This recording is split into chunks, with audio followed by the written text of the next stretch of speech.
Welcome to The Insider, the official podcast for the city of Murfreesboro. I'm Mike Browning. Our topic, Ascension Saint Thomas Rutherford Hospital, celebrating 95 years in our community.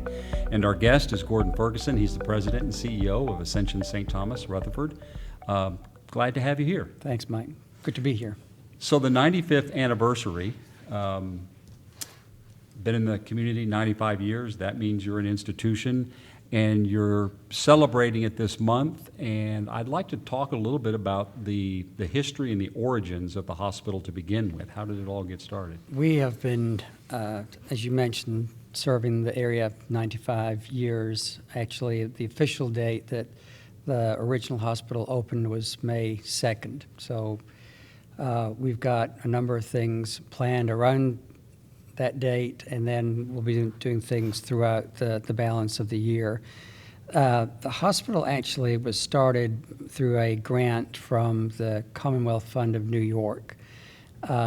It was part of a health demonstration project, really focused originally on the pediatric population, but as more study was done, it became readily clear that this community was at that point where it needed its own hospital. Up until that time, surgeries were performed in people's homes and doctors were making visits to the home setting. And so there was a lot of letter writing and campaigning for the funds from the Commonwealth group to invest that money here, and that actual amount that was given was $162,000. The hospital was a two-story facility located Bell Street and University, and as many people know, that building was actually used for patient care all the way up until the time that we moved to the new location on Medical Center Parkway.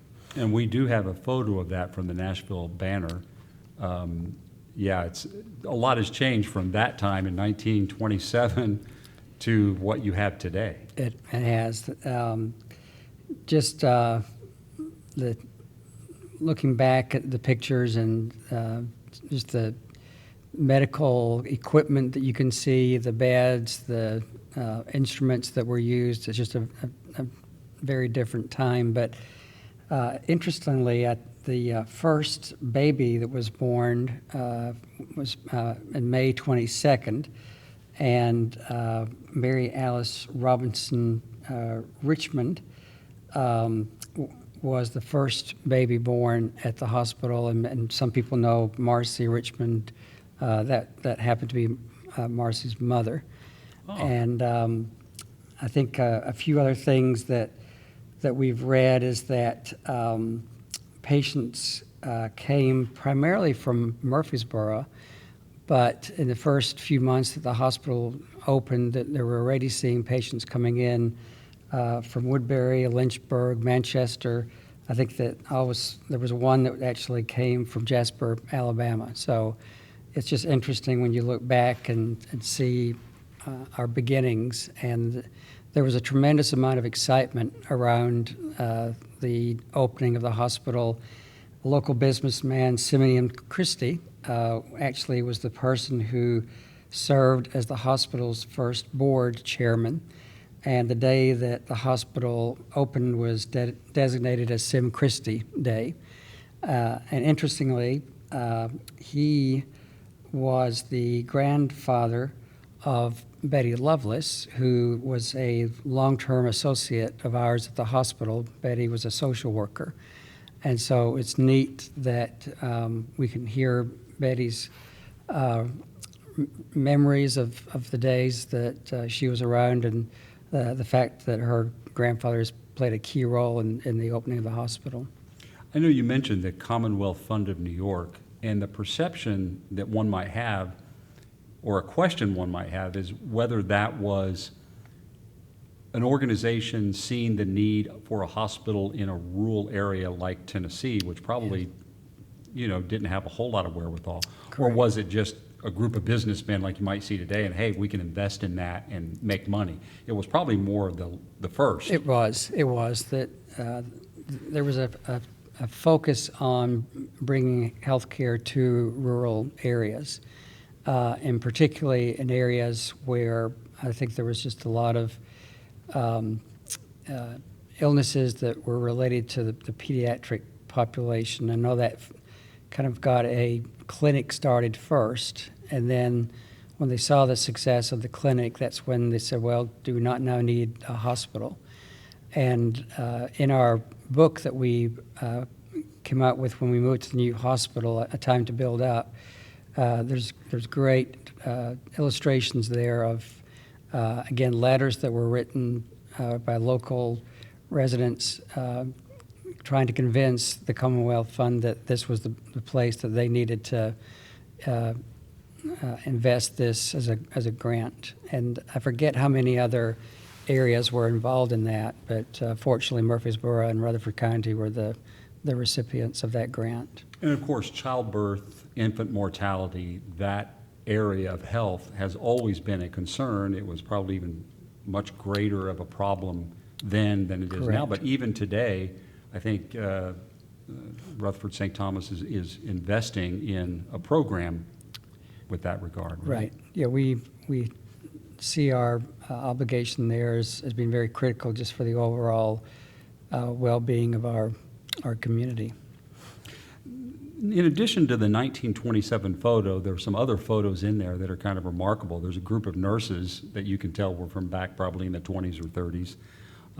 There might even be a surgery, too, from quite some time ago, and a lot has changed. Yes. I sometimes tease our nurses that we're going to require them to start wearing the caps that you would see. And I know when we moved to the new facility, we did come out with a new dress code policy that brought white back to the uniform, and that was received differently by some of our staff. But yeah, just the uniforms that you see, and again, some of the equipment, very, very different than what we have today. After so many years in that particular older building that looked somewhat residential, a decision was made to establish a much-needed, larger hospital that's on Medical Center Boulevard, and we're all benefiting from that here in the community. What was the decision-making like? Why did leadership decide to do that? You know, it was a time when I had just recently joined the administrative staff of the hospital in 1998. And at that point, we had the Bell Street building was just beginning under construction. And there was a plan to add a floor to the original wing, but one of the wings of the hospital, and then go back and make the rooms where you would take one room or take two rooms and make it one room, because the rooms were just so small. And so at the end of the day, after you had done all that, I think you had gained less than 10 beds. And that's when we started thinking, is this really going to be feasible for the long-term needs of this growing community?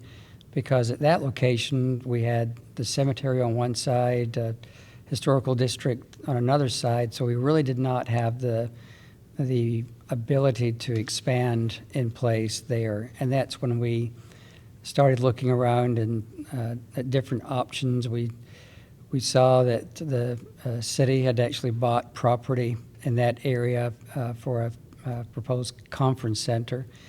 And when that did not happen, then that's when we started having discussions with the city of Murfreesboro about the possibility of us acquiring that land, but that it would be conditioned on having the infrastructure, and then also the state's needing to put in a new intersection, which we now know as Medical Center Parkway. So it was a fairly long process that we took to study that and really, where was the right location. And I'll always remember that we were advised by several people that wherever you build, you need to have it on the east side of I-24 because that's where the population is. And now, some 20 years later, you've got the growth that we're seeing now out on the west side in the Blackman and the Westlawn areas. It's almost balanced itself out, or it's approaching that. Correct. On both sides of the Yes. interstate. Yeah. Do you recall, or can you estimate about how many beds there were at the hospital when you started, and then how many there are now? When I started, the hospital was licensed for 286 beds. However, because of needing to take more space in that facility for outpatient services, the most we could get in that facility was about 215 patients. You compare that today to where we now are licensed and operate 358 beds, with plans to increase that to just over 400 beds in the next couple of years. A year ago, you were on this program, and we discussed a number of new projects that you're investing in. And I'd like to kind of go over some of those new projects at Ascension Saint Thomas, Rutherford, and where they are now. And we can begin with, at the time, we were talking about a certificate for construction of approval for the Cardiac Surgery Center. Where is that at today? We currently are doing a lot of training of our staff to get ready for doing open heart surgery. We've got verbal commitment from a cardiovascular surgeon. I don't see any issue in that being finalized in the next couple of months. We're actually recruiting for 2 CV surgeons, so we've got a second surgeon that will be coming in for a site visit. In terms of facilities, we have the facilities in place. When we designed the hospital, we anticipated that at one point we may be doing CV surgery, so we've got the operating suites to complete that procedure. And then we've also got a anesthesiologist that specializes in open heart surgery cases. So right now we're still looking at the first quarter of 2023 to start that program. Why did the hospital see the need to do that?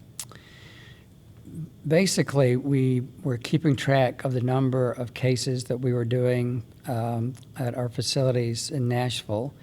And when we looked at the criteria that is set out in the regulations for certificate of need, we felt very comfortable that we would meet that criteria in terms of the volume. We've got a very strong cardiology program in place today in terms of our cath lab and the interventional procedures that we're currently doing. And that's often a trigger for this next step where you actually do the open heart procedure. But in all honesty, it's really going to be very much more convenient for our patients, where right now it's a procedure that they have to drive mostly to Nashville to have. And we just feel with the growth of our area that we are at that point where this program is justified. And you've also committed to a new neighborhood hospital on that west side of the interstate that we discussed. I think Correct. it's along Veterans.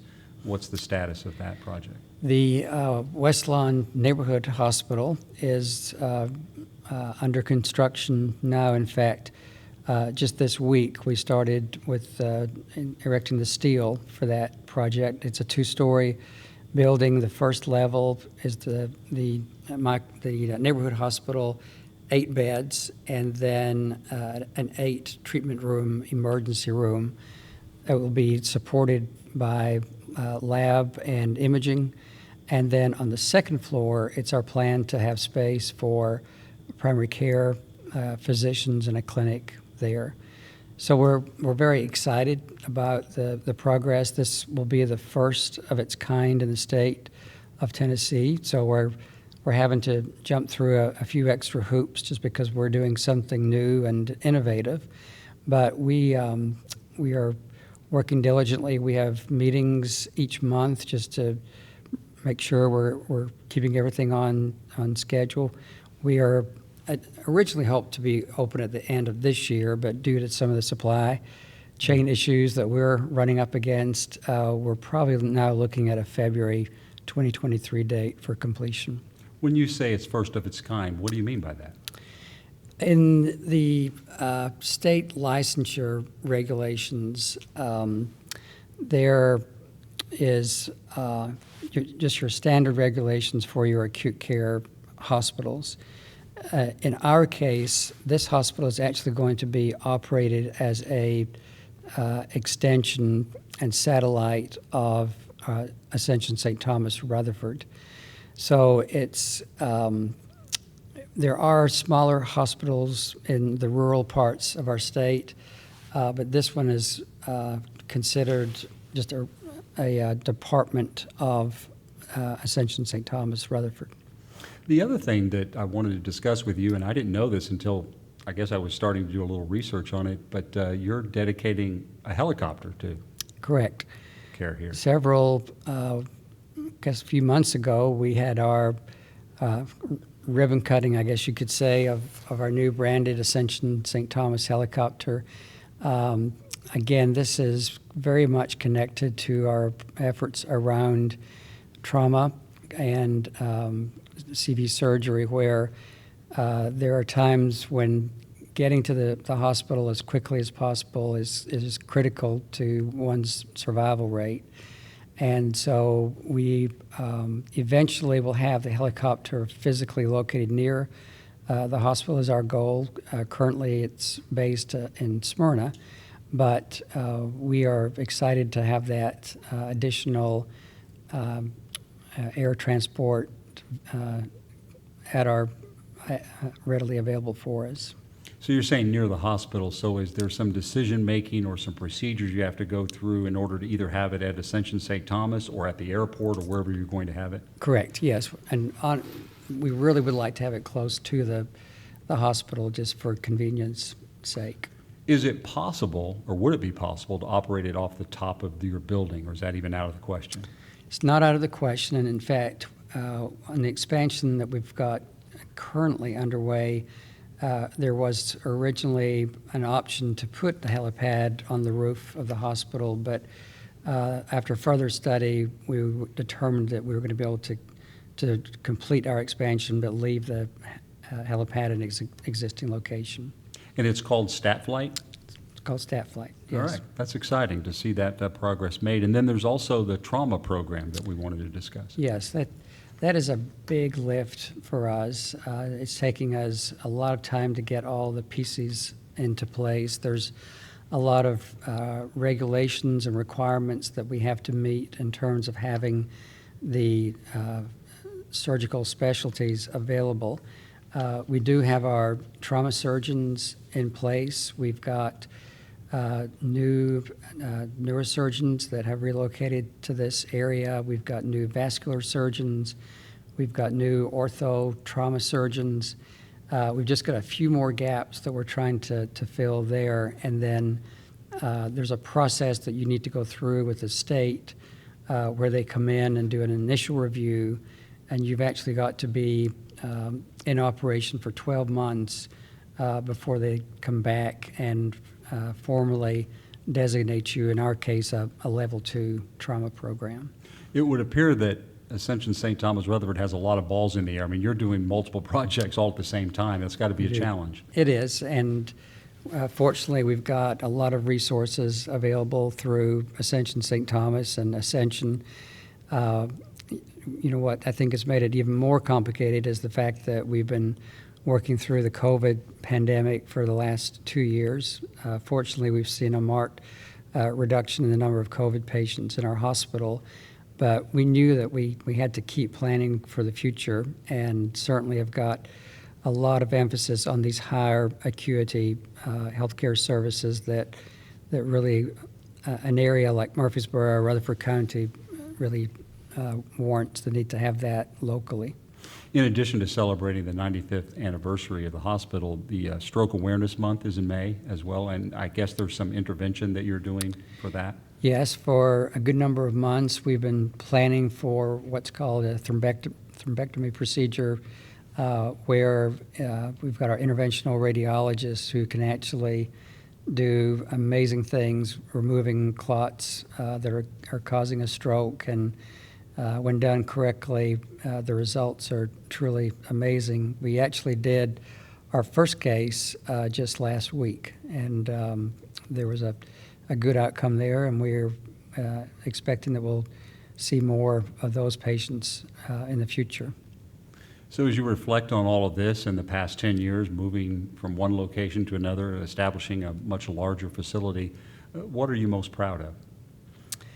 You know, there's a lot of things that our team has been able to accomplish, and I think one is just being able to keep up with the demand for services and do it in such a way that it's very much congruent with our mission and our values. I know that there was a big investment made by Ascension when we built the hospital back in 2010, but even since then we've been able to make several additions, whether it's in our imaging area or emergency room. And we're very excited about the fact that we'll be having a parking garage. We're in the design phase of that right now. And certainly the building is one thing, but I think more importantly is just the fact that we've got a hospital where we've got a very compassionate and caring staff. We're not perfect, but there are countless examples I could provide of individuals that have come to our facility seeking care, whether it's in the emergency room or coming in for surgery, having a baby, that they are coming in and feeling very much supported and taken care of in a professional way. Again, we're not perfect. We're always looking for room for improvement, but I think just being able to keep up with the growth of our community and again have the support to provide these more advanced services. I'm sure many people who are either listening to this podcast or watching via YouTube or City TV would be able to share some of their own experiences, either personally or with their family, where they benefited from that, obviously. Yeah. So you've done this for quite some time now.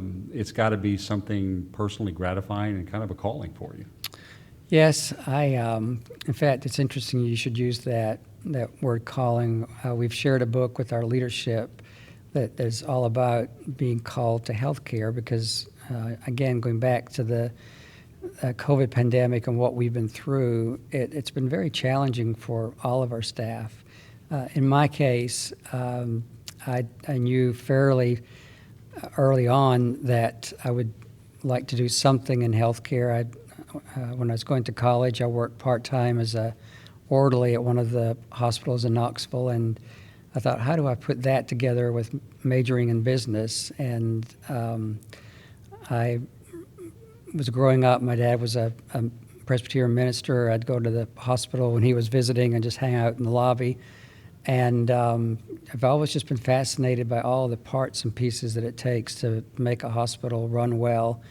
And your day is just always filled with different challenges, and yet you're feeling that you're making a contribution to the community and making a difference in our patients' lives. Because even though it's caring for people when they're in most need, it is a business. I mean, you still have to be a business in order to operate effectively. Correct. And even though we are a not-for-profit organization, if we don't make a margin, then we're not going to be able to invest those proceeds back into the facility for new equipment, for expansions and things like that.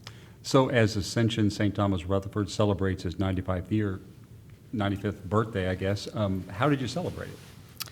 We have got several things planned. We just had a reception on May 2nd in the courtyard of the hospital where we really paused to look back and express our appreciation to those that were involved in the beginnings of the hospital. I've got our boards are invited to that, our staff, our medical staff. I think one thing that's going to be very well accepted by our associates is the fact that they get a special 95th anniversary T-shirt. And then we're going to be displaying additional photographs reflecting the history of our hospital, and just make sure that we, as excited as we are about where we are today and where we're going, that we don't forget the hard work that was put into getting the hospital started and developed over the years. So over that month of May, is there any way that the public can either see something online or participate at the hospital? How can they get involved if they want to learn more? We are still putting some things together. Certainly, when individuals come into the hospital, we've got the display of our history down one of the main hallways, and we've not too many days where you don't see somebody that walking and pausing to look at that history that we've got displayed. But I think we'll be certainly having other communications about some of the things we're doing to recognize it. And honestly, we've already started thinking about our 100th anniversary that will certainly be a huge milestone in our history. It used to be there was a time when, this hospital, as it grew up over there at the other location and then here, was pretty much the only hospital in town. But as the community grows and becomes larger, there are more and more investments. There are urgent care facilities almost in every neighborhood. Competitors are coming in. And I'm just curious as to how you saw that, the growth over on veterans in the community. I mean, is it beneficial for everyone to have better health care? I mean, that seems obvious. Yes, I think in this day and age, there's a lot of emphasis on easy access to care, to grocery shopping, you name it. And we have seen a proliferation of the urgent cares. Ascension Saint Thomas, we've got our own network of urgent care facilities. In terms of the Westlawn location on Veterans Parkway, we see it as actually creating a small medical campus with some of our other partners in the community. Tennessee Orthopedic Alliance, they already have a building well under construction that they'll be locating their offices in that building. And then Murfreesboro Medical Clinic recently broke ground on another building that will be a satellite of their main campus. And then you've got the Westlawn Neighborhood Hospital. So when you look at that area, again, there's a Publix that's being constructed just next door to us, and the kind of the western bypass of Murfreesboro, we feel that's a good location to be. And then at this neighborhood hospital is the right type of facility to be at that location. Just a few months ago, we opened up another ambulatory surgery center on New Salem Highway, and that is already showing signs of the fact that we believe that there was a need there. It's being affirmed. Gordon, thanks for being with us. Well, thank you, Mike. It's been a pleasure to give an update of where we are, and we just want to thank this community for the support that they've provided to our hospital over the years. And happy birthday to Ascension Saint Thomas Rutherford. Well, thank you. Thank you. You've been listening to the podcast here on The Insider. If you have more information that you're looking for on Ascension Saint Thomas, visit ascension.org or call 615-396-4100. We've been highlighting Ascension Saint Thomas Rutherford Hospital and originating this podcast from City Hall. Thanks for listening to The Insider via Podbean, Spotify, Apple Podcast, and Amazon Music Audible. You can also watch The Insider on YouTube. Our producer is Michael Nevels. For more information on the very fast-growing city of Murfreesboro, you can visit our website at www.murfreesborotn.gov. The Insider is the official podcast for the city of Murfreesboro. I'm Mike Browning. Thanks for joining us.